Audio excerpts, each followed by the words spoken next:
I'm going to get to our story for tonight, but before I do that, I'm going to do something they taught you in seminary never to do. I'm going to tell a story about an old girlfriend. You see, about 20 years ago, I had been dating a friend for some time, and she invited me to join her family for a family event, and I remember at this event, I was sitting around a table with her family, and we were laughing and talking a mile a minute, having a ton of fun. And maybe getting caught up a little in the moment, maybe a little, I admit it, a little flirtatious. Without really thinking, I placed my hand on the knee of that fine female companion sitting next to me. You all say, ooh, there you go. Well, the laughing and the conversation, it continued, and as my hand rested right there. And at certain points, when inside jokes, we could say, arose, I gave a nice little squeeze on her knee. I remember this. This went on, I admit, for about 5-10 minutes. And when the conversation finally died down with a big smile on my face, I finally turned to my date whose knee my hand was resting on, only to realize that it was not my date sitting next to me. Oh no, it was her mother. Oops. Yeah. Well, I guess you could say it was a case of mistaken identity of sorts, huh? Have you ever had a case of mistaken identity? Can you remember a time when you ran into someone you thought was someone else? Anybody remember a time? Huh? Well, it happened just the other day at our house. Katie, my wife, she got a call from a friend, and this friend started in on this big, long conversation about such and such an event and how they needed to do this and that for the event, to which my wife had to stop the conversation and say to her friend, I think you have the wrong Katie. It was a case of mistaken identity. Does this happen to anybody else? Well, in our reading today, we have two disciples on a road. They're on this road to a place called Emmaus. And they experience something of a case of mistaken identity. With that in mind, we're going to read our story here. It comes from Luke, the 24th chapter. Now, on that same day, two of them were going to a village called Emmaus, about 7 miles from Jerusalem, and talking with each other about all these things that had happened. While they were talking and discussing, Jesus himself came near and went with them. But their eyes were kept from recognizing him. And he said to them, "What are you discussing with each other while you are walking along?" They stood still, looking sad. Then one of them, whose name was Cleopas, answered him, "Are you the only stranger in Jerusalem who does not know the things that have taken place there in these days?" He asked them, "What things?" They replied, "The things about Jesus of Nazareth, who was a prophet, mighty in deed and word before God and all people, and how our chief priests and the leaders handed him over to be condemned to death and crucified him. But we had hoped. We had hoped that he was the one to redeem Israel. Yes, and besides all this, it is now the third day since these things took place. Moreover, some women of our group astounded us. They were at the tomb early this morning, and when they did not find his body there, they came back and told us that they had seen a vision of angels who said that he was alive. Some of those who were with us, went to the tomb and found it just as the women had said, but they did not see him. Then he said to them, "Oh, how foolish you are, and how slow of heart to believe all that the prophets have declared. Was it not necessary that the Messiah should suffer these things and then enter into his glory?" Then beginning with Moses and all the prophets, he interpreted to them the things about himself in all the scriptures. As they came near the village to which they were going, he walked ahead as if he were going on. But they urged him strongly, saying, "Stay with us, because it is almost evening and the day is now nearly over." So he went in to stay with them. When he was at the table with them, he took bread, he blessed it, broke it, and gave it to them. Then their eyes were opened, and they recognized him. And he vanished from their sight. They said to each other, "Were not our hearts burning within us while he was talking to us on the road, while he was opening the scriptures to us?" That same hour they got up and returned to Jerusalem. And they found the 11 and their companions gathered together. They were saying, "The Lord has risen indeed, and he has appeared to Simon." Then they told what had happened on the road and how he had been made known to them in the breaking of the bread. Folks, those disciples on the road mistake Jesus for some old Joe Schmo. Even worse, they think he's a fool because he doesn't know what's taken place. It's a case, really, of mistaken identity. And I think when we read this, I think most of us, maybe as we hear it, we want to ask, why couldn't those buffoons recognize Jesus standing right there?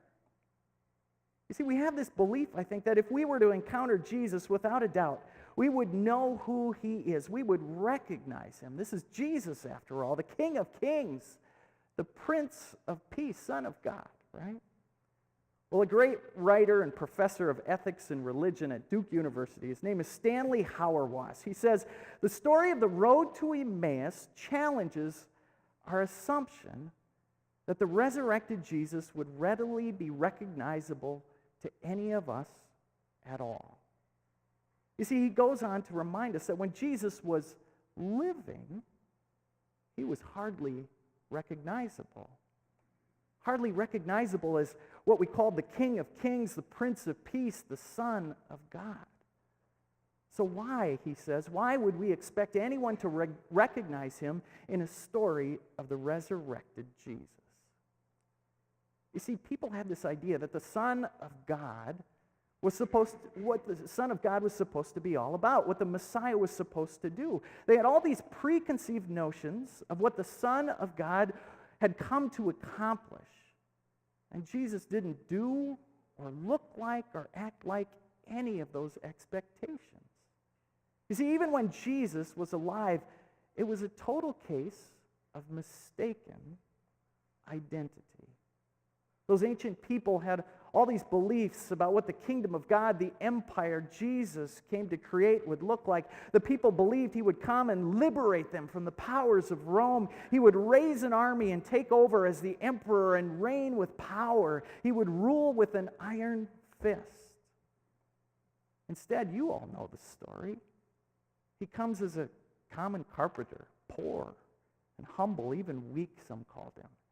He spends time with the sick and the hungry, crooked tax collectors and prostitutes, gathering fishermen and common folk. He wasn't interested in soldiers, rather he gathered disciples.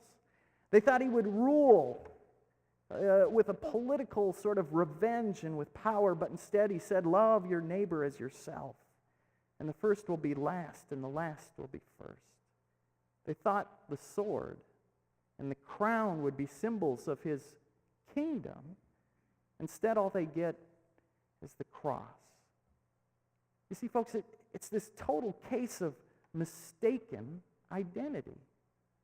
No one really believed Jesus could be the Son of God. And so on that road to Emmaus, it's just not all that surprising that, again, they don't recognize Jesus. Folks, I wonder today, as we gather together, I wonder if we're all that different. I mean, then like now, aren't we still looking for our own sort of messiahs? Those who will save us, lead us, give us what we hope for, carry out our ideologies or our political views. We look for leaders who are strong and powerful that carry a big stick. Messiahs are people with power, not suffering servants who go places like the cross. For example, if you're like me, are you a little tired of politics? Raise your hand. Huh? Anybody else? Yeah.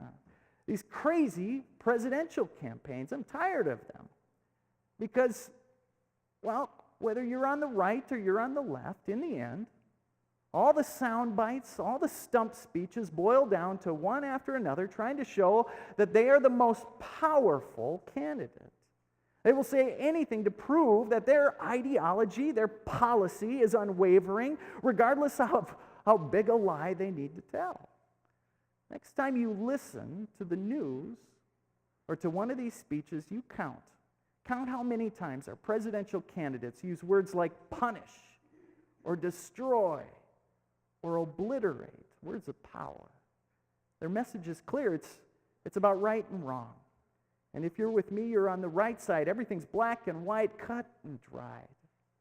You see, folks, like those ancient people, I think we are far too often have this tendency to understand Jesus in similar terms.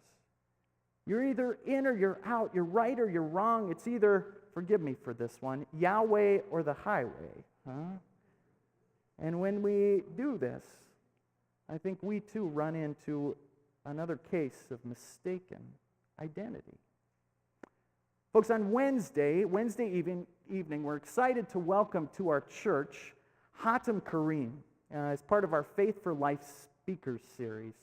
And if you haven't been around Calvary, you need to know that the Speaker Series has been an important part of our life together over the course of this year. Once a month we bring in speakers we hope will stretch us and help us to think a little differently about the life of faith. Well, Hatem, he immigrated to the U.S. in 2008. He's from India.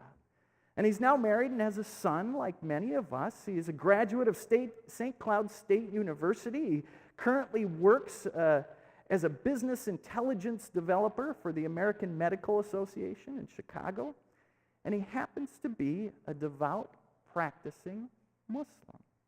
While a student at St. Cloud State, Hatem served as the president of the Muslim Student Association and as a key member of the St. Cloud Area Interfaith Partnership.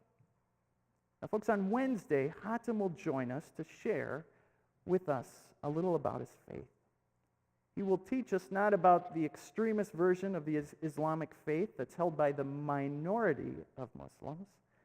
Instead, Hatem will share the story of Islam, the story of the majority, a faith of love and understanding in a peaceful way.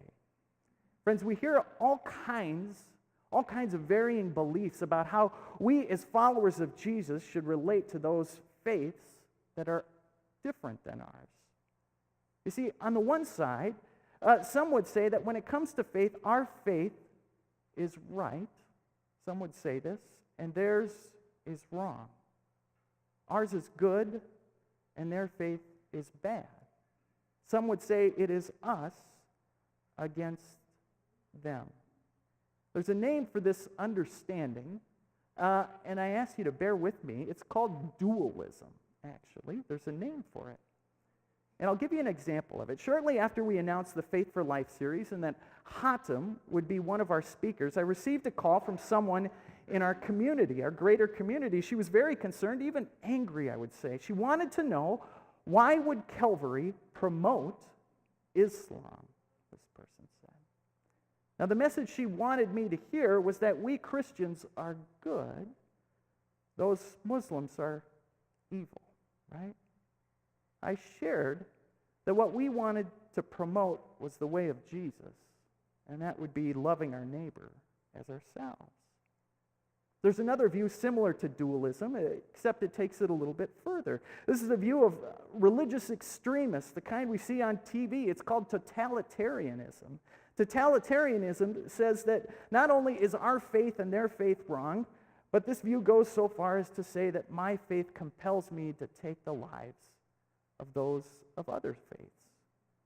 We see this in Christian history, from Nazi Germany's extermination of the Jews to Constantine's holy wars. Today we see this among Islamic extremists in the Middle East. Dualism and this totalitarianism are like cousins, and when we say they represent the belief of Jesus, I think we have our own case of mistaken identity.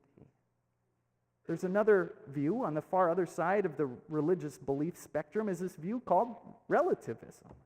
Relativism says that all faiths are really just the same.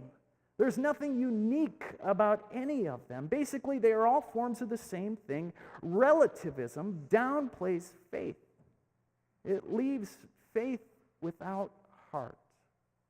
And again, if we say this view represents the belief of Jesus, we have a case of mistaken identity. Folks, as people of faith, there is another way, though. It's a way of relating to people of other faiths that, as Brian McLaren says, celebrates the good in our faith and our neighbor's faith, while at the same time lamenting the pain, the hurt, the bad in our faith, as well as our neighbor's faith. There's this other way that allows me to relate to someone of another faith that respects the uniqueness of both our faiths. This way of thinking is called pluralism. And though it may sound new or even a little scary or a little uncomfortable to some, I propose that it's precisely the way of Jesus. It's a way not of power, but mercy. Not about an iron fist, but about humility. It's a loving way. Folks, on the road to Emmaus, there's an interesting detail in the story. Even though all day long they've been walking with Jesus, and all day long Jesus has been explaining the story of faith to those two who are walking with him, I find it comforting to hear that at the end of the day, they still don't recognize him. They still don't see him clearly. They still don't quite get it. I find that comforting because I feel like I'm often with them. Anybody else?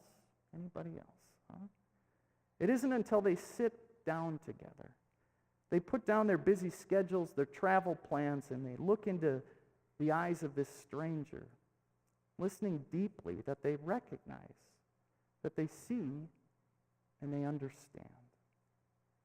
Folks, way back when, very few recognized in that biblical world Jesus as the Son of God, because his life and message, they were so opposite the message and the culture of the day. Just maybe, for the sake of our world and for our country, for the sake of our community and our families, just maybe, that's what we need a little more of. Maybe what we need is a little more of that God whose identity was so often mistaken. Thanks be to God. Amen.